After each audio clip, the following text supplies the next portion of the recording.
Jelajahi cara baru mendapatkan informasi. Download Metro TV Extend sekarang. Pemirsa, 2 bulan jelang pendaftaran Pilpres 2024, elektabilitas Prabowo dan Ganjar terus bersaing ketat. Bahkan Prabowo yang dalam 2 bulan terakhir berada di pucuk elektabilitas kini justru turun dan berhasil disalip oleh Ganjar Pranowo. Meski naik turunnya angka elektabilitas tak terlalu signifikan, tetap saja akan berpengaruh pada pergerakan politik ke depan. Bagaimana kemudian respon partai politik akan hal ini? Kita akan membahasnya dengan 3 narasumber, yaitu Wakil Ketua Umum PKB Jazilul Fawait, Ketua DPP P3 Ahmad Baidowi, dan peneliti SMRC Saidiman Ahmad. Selamat malam Pak Saidiman, Mas Awi, Gus Jazilul. Selamat malam. Baik. Malam. Baik, saya ke Pak Saidiman terlebih dahulu lah.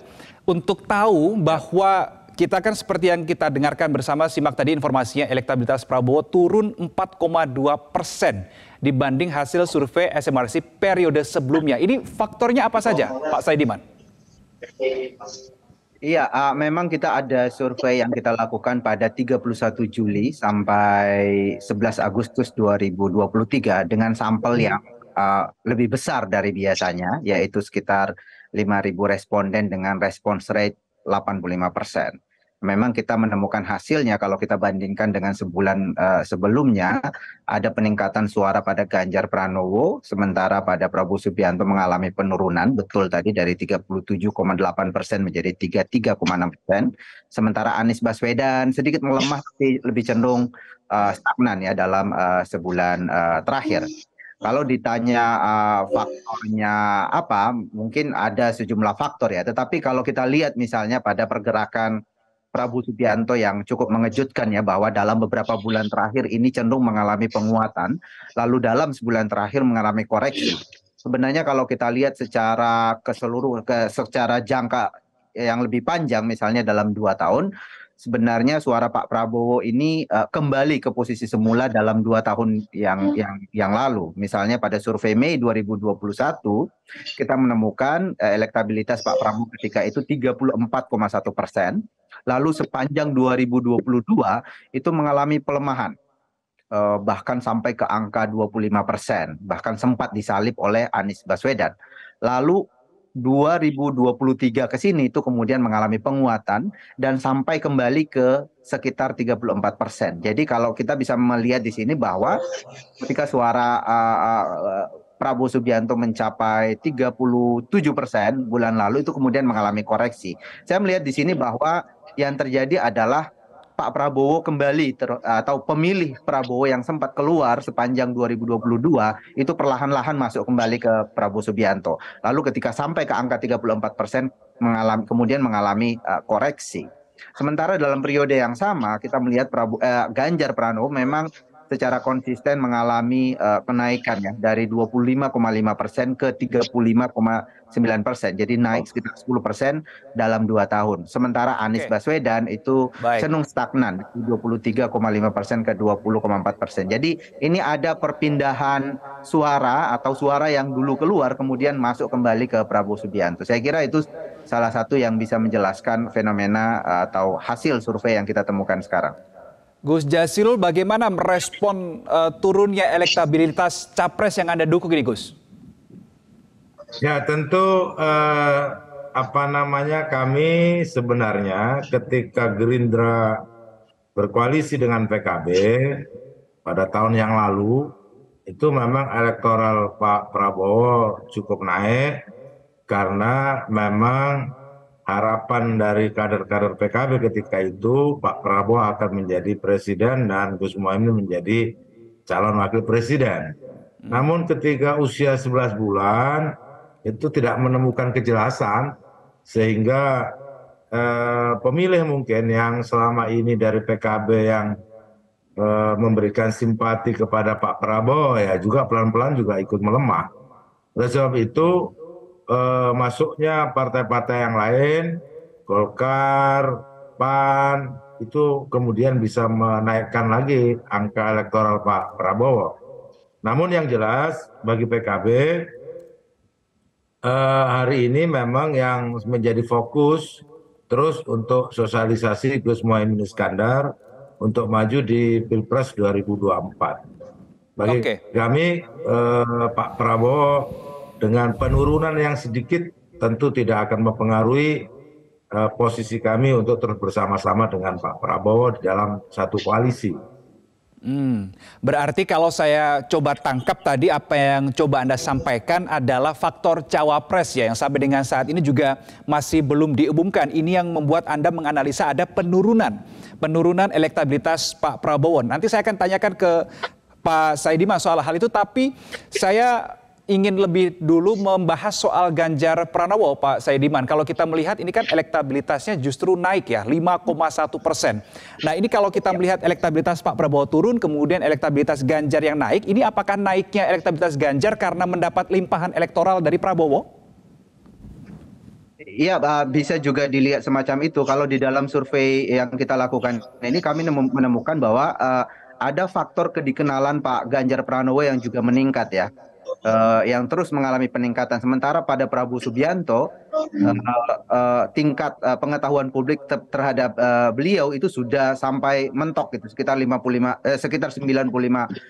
Dan pada saat yang sama elektabilitas Ganjar Pranowo beberapa bulan terakhir itu kembali ke posisi semula. Sebelumnya kan sempat turun ya, pasca Mei 2023 sempat mengalami penurunan, tetapi dalam sebulan terakhir itu kembali naik, melampaui likability yang dimiliki oleh Prabowo Subianto. Karena itu kalau kemudian awareness-nya naik, pada saat yang sama likability-nya kuat, maka ini salah satu penjelasan juga kenapa suara Ganjar Pranowo mengalami penguatan. Nah betul tadi bahwa memang pada saat Ganjar Pranowo mengalami penguatan, suara Pak Prabowo Subianto cenderung mengalami penurunan di angka yang relatif sama ya, sekitar 5 dan sekitar 4%. Saya kira memang bisa dikatakan bahwa ada perpindahan juga suara dari Prabowo Subianto ke Ganjar Pranowo. Karena sebelumnya peningkatan suara Pak Prabowo Subianto, katakanlah dalam ketika memasuki 2023 ini kita menemukan bahwa salah satu faktor yang meningkatkan suara Pak Prabowo juga adalah faktor endorsement atau sosialisasi kedekatan Prabowo Subianto dengan Presiden Jokowi. Baik. Karena itu bisa dilihat bahwa ada potensi suara Ganjar sebenarnya di sana yang berhasil diambil oleh Pak Prabowo Subianto dan dalam sebulan terakhir kembali bergeser ke Ganjar Pranowo. Saya kira itu berhubungan juga dengan manuver politik yang dilakukan oleh Pak Jokowi dan keluarganya yang terlihat di publik semakin dekat dengan Ganjar Pranowo. Baik, Mas Awi, kalau tadi dikatakan bahwa naik lompatan elektabilitas Ganjar lompat 5,1% dari hampir bulan lalu ya. Ini bagaimana Anda merespon hal ini karena ternyata ini terambil dari elektabilitas Prabowo yang sebelumnya mencapai angka 37%, Mas Awi? Ya, namanya di politik hal yang biasa naik turunnya elektabilitas seseorang ya. Ketika seseorang itu naik, pasti yang lain turun. Begitu sebaliknya. Tentu ini kabar gembira bagi kami Partai Persatuan Pembangunan yang sudah menentukan capresnya yakni Pak Ganjar Pranowo. Kita masih ada waktu 2 bulan ke depan sebelum pengumuman pasangan calon untuk terus menaikkan elektabilitas dari Pak Ganjar Pranowo. Nah, ini juga tidak lepas dari kinerja tim pemenangan yang dalam hal ini dipimpin oleh PDI Perjuangan yang sudah bekerja secara maksimal 2 bulan terakhir mengevaluasi penurunan elektabilitas Pak Ganjar. Naik turunnya elektabilitas seseorang dalam kontestasi itu tergantung momentum. Dan momentum hari ini didapatkan oleh Mas Ganjar. Dan kami meyakini ketika rebound, seseorang sudah rebound, itu akan trennya terus naik ketika melihat fenomena yang ada dalam setiap pemilu. Jadi kami harapkan elektabilitas Pak Ganjar ini akan terus naik, apalagi kalau head to head itu gapnya kan semakin tipis antara Pak Prabowo dengan Pak Ganjar dalam posisi belum ada pasangan. Ketika ada pasangan, nanti saya yakin elektabilitas Pak Ganjar Pranowo ini akan terus meningkat sehingga bisa memenangkan kontestasi pada 14 Februari 2024 mendatang. Oke, baik. Nanti kita akan lanjutkan diskusi kita malam hari ini di segmen berikutnya. Sementara Prime Time News harus jeda dulu pemirsa, tetap bersama kami. Kami lanjutkan diskusi malam hari ini. Saya ke Gus Jazilul. Kalau kita melihat periode survei SMRC ini kan terakhir 11 Agustus ya. Nah kalau kita melihat tambahan mesin politik KKIR ini baru ada tanggal 13 Agustus. Berarti apakah Anda yakin tambahan mesin politik ini nantinya bisa mendongkrak elektabilitas Pak Prabowo lagi? Gus Jazil.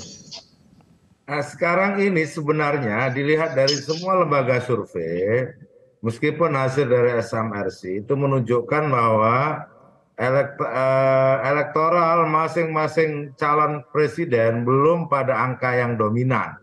Artinya akan naik turun. Maka yang dibahas untuk berikutnya adalah bagaimana untuk menutup elektoral dari masing-masing. Oleh sebab itu, yang menjadi poin pembahasan siapa nanti akan menjadi cawapresnya. Kalau Pak Prabowo misalkan tidak bersama Gus Muhaimin, itu artinya bersama dengan teman-teman lama. Dan itu sudah terbukti kalah.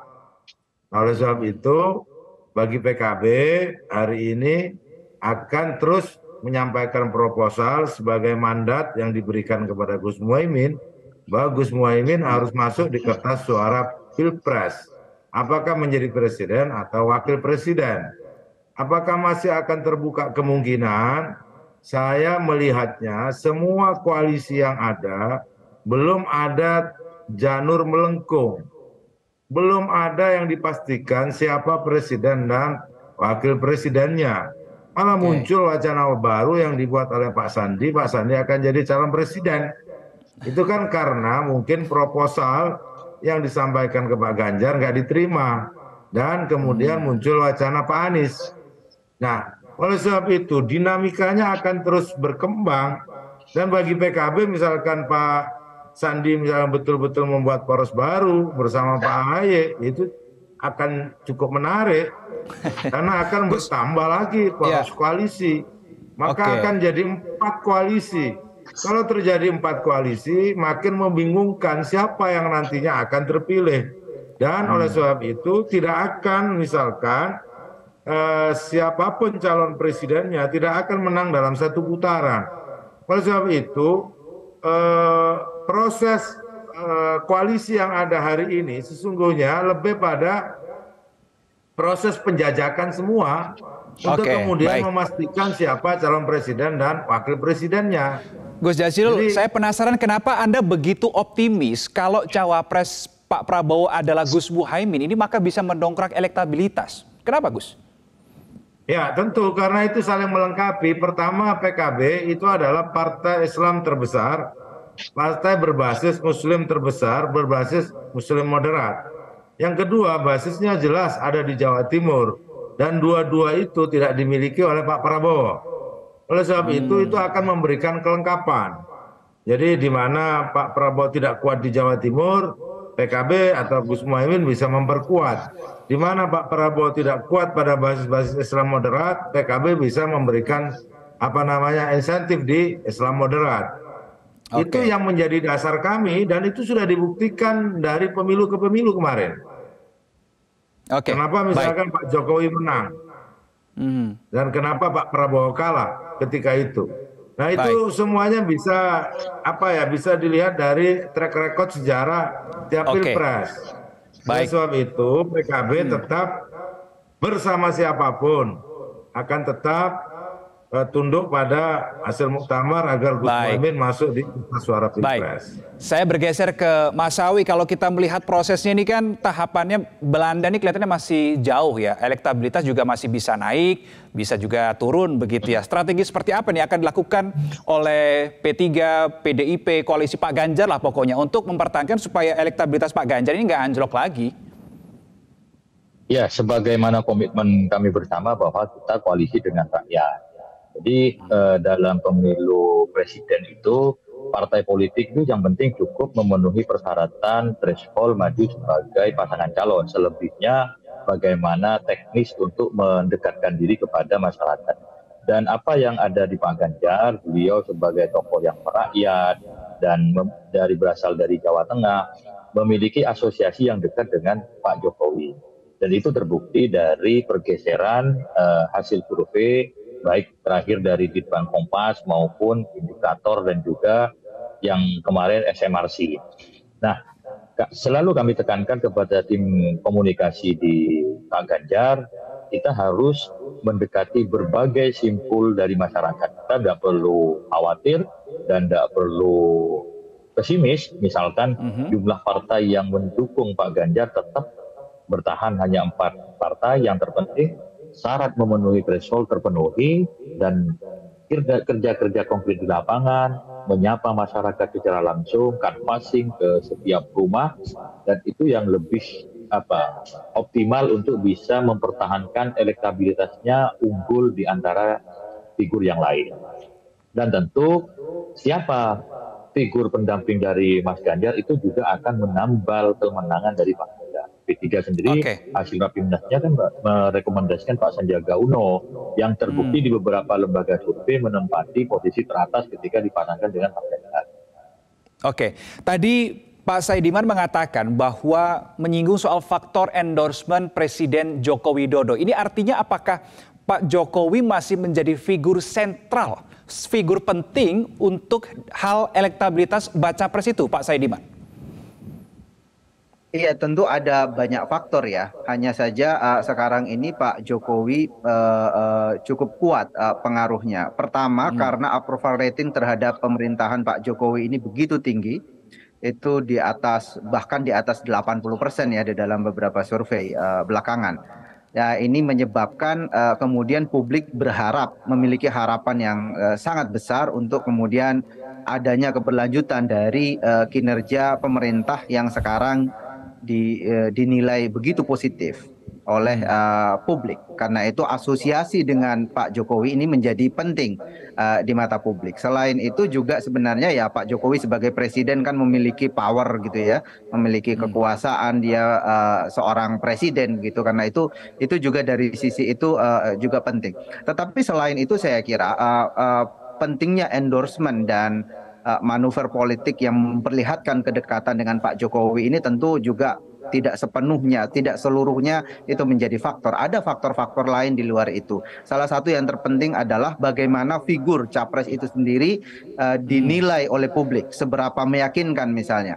Misalnya apakah mereka mengemukakan ide atau gagasan yang kira-kira ke depan bisa dibayangkan akan seperti apa Indonesia ke depan kalau mereka memimpin. Dan saya kira belakangan itu mulai muncul, para calon presiden mulai muncul ke depan mengemukakan gagasannya. Salah satu peristiwa yang penting adalah di awal bulan Juli ada peristiwa di Makassar, APEKSI, Rakernas APEKSI, Asosiasi Pemerintahan Kota se-Indonesia, di mana semua calon presiden ini, bakal calon presiden ini tampil mengemukakan gagasan. Saya kira itu juga punya pengaruh. Publik bisa menilai siapa di antara bakal calon presiden itu yang punya gagasan. Baik Pak Saidiman, Gus Jazil, dan Mas Awi, terima kasih untuk waktunya malam hari ini di Prime Time News. Cara mudah mendapatkan informasi dengan satu sentuhan jari. Download Metro TV Extend.